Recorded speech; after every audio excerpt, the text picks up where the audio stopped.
Hello everyone, আজ ফুলকপি দিয়ে বানাবো একটা মুখরোচক স্ন্যাক্স। বানাবো কলিফ্লাওয়ার 65।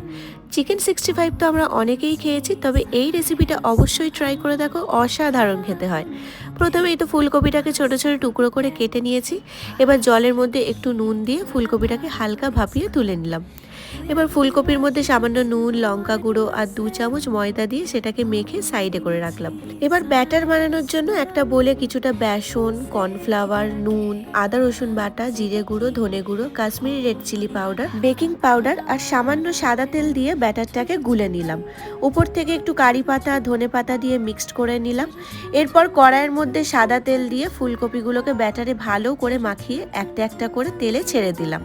তারপর ফুলকপিগুলোকে গোল্ডেন ব্রাউন হওয়া পর্যন্ত ভাজতে থাকবো। গোল্ডেন ব্রাউন হয়ে গেলে ফুলকপিগুলোকে তুলে নেবো। তোমরা চাইলে এগুলোকে পকোড়া হিসাবেও খেতে পারো। তো আমি যেহেতু এখানে 65 বানাচ্ছি, তার জন্য ফ্রাইং প্যানে অল্প করে সাদা তেল দিয়ে তার মধ্যে শুকনো লঙ্কা, রসুন কুচি, কারি পাতা আর 2 থেকে 3টে কাঁচা লঙ্কা দিয়ে ঢেলে দেবো ফুলকপিগুলোকে।